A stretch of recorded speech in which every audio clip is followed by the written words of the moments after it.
I've been doing photography for a while now, almost 10 years, going on 5 years professionally, and during that time I've learned a lot. As someone who went from shooting landscapes to street photography to working with businesses and models, I feel like I've gone through it all, and so I wanted to share some mistakes I've made along the way, as well as some common mistakes I've seen beginner photographers make when they're first starting out. We're going to talk about mistakes made while shooting and also the business side of it, so let's get right into it. First mistake I see many photographers make is not understanding the fundamentals of your camera before going out to shoot.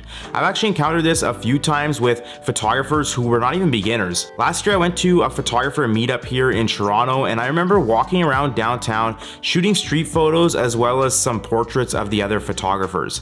I had two photographers come up to me that day and ask what my settings were because their photos were coming out overexposed and blurry. And the same thing actually happened to me last week at another creative event. Many beginners think just because they can dial in their settings at home that when they go outside or hit the studio they'll be the exact same, but that's almost never the case. You need to know how to expose a shot properly and what every camera setting does. You need to understand what aperture does and how to adjust it, what shutter speed does and how it affects your photo. The same goes for ISO, white balance, and different focus settings. Understanding what all these settings do is so powerful. I've said this before, but I used to watch so many videos trying to learn what every setting of my camera did and how they all work together before I ever even started shooting.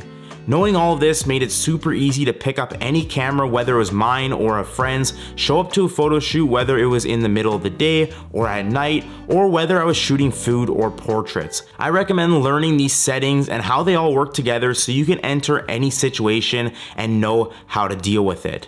And eventually you should be able to imagine or expose a shot in your head without even having a camera with you. Sounds crazy, but I do this all the time. But the same thing goes for lenses. You should understand how different focal lengths affect your photos. Next mistake I've seen many beginner photographers do is offer services they don't have in their portfolio. I get DMs daily asking if I can critique people's photos, portfolios, or websites, and after looking at so many websites, I've noticed the same thing more and more.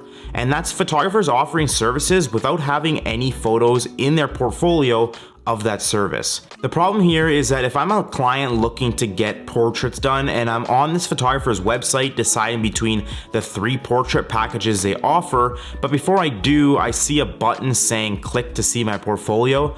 So I click it before I book, and their entire portfolio is photos of cars. I'm going right back on Google or Instagram or whatever and looking for a different photographer because I'm not gonna book someone without knowing what their work looks like or what I can expect. I remember looking at this one photographer's website and he had all of his packages listed on his website. He offered wedding and engagement services, portraits, as well as food photography services. His website actually looked really professional and well put together, but when I went over to his portfolio page, it was just a bunch of photos of his friends playing basketball. Now the photos were really good, but where are the photos for the food photography services you offer or the wedding photos for those services you offer? Basically what I'm saying here is if you don't have the work to show for, then don't offer those services. Now, while we're on the topic of websites and services, mistake number 3 is charging the same as professional photographers. Now, I'm not telling you what you can and cannot charge, but if you're just starting out and only have 1 or 2 shoots on your portfolio, then you can't come out charging the same as some of these other professional photographers who have been doing it for 10 years. Unless you truly think that your work is something else. I've seen beginner photographers come out charging just as much as some of these professional photographers, but when I looked at their work, I thought it was truly amazing and definitely didn't have that beginner look. If your work is truly amazing and you think it's at the same level or better than those other photographers you look up to, don't undercut yourself. Charge what you think you're worth and the work will speak for itself. Let's move on to mistake number 4, overshooting. I used to do this all the time and I still see photographers doing this. They look down at their camera and just fire away. not looking at their model, not perfecting their shot, just holding down the shutter button, hoping they get at least one shot. Now, there's nothing wrong with overshooting itself, and to be honest, I think I still do it, but it's actually the effect it has on your shots. When you overshoot, you're not giving yourself enough time to frame up your shot, make sure everything is in focus, make sure your model looks good and is posing properly. Doing this, you end up getting 20 shots of the same pose, but only one of them is usable. Like I said, I think I still overshoot because I want to make sure I have a lot of shots from my session, but instead I slow down the pace when I do it. I'm not holding the shutter button and praying for the best. I still communicate with my model, make sure my model's eyes are open, my shot is in focus where I want it, and I'm framed up properly before I capture the photo. By making this simple change when you're shooting will not only get you better, more professional photos, but also save you from culling through 1,000 photos just to narrow it down to 20. And lastly, mistake number 5 is over-directing your model. This applies more to portrait photographers, but I see this all the time. You can just see that the model is just itching to do her own thing, and the photographer just won't stop directing. Now, this all depends on who you're working with. If you're working with someone who has never modeled before, then you may want to be directing your model more than you would with a professional model.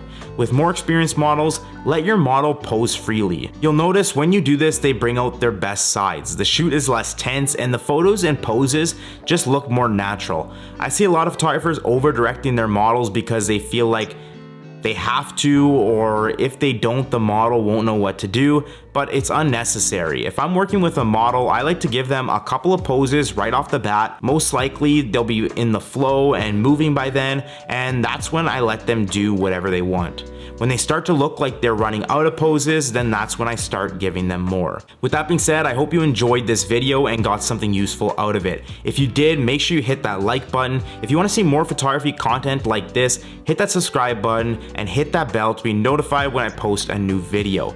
We'll see you in the next one.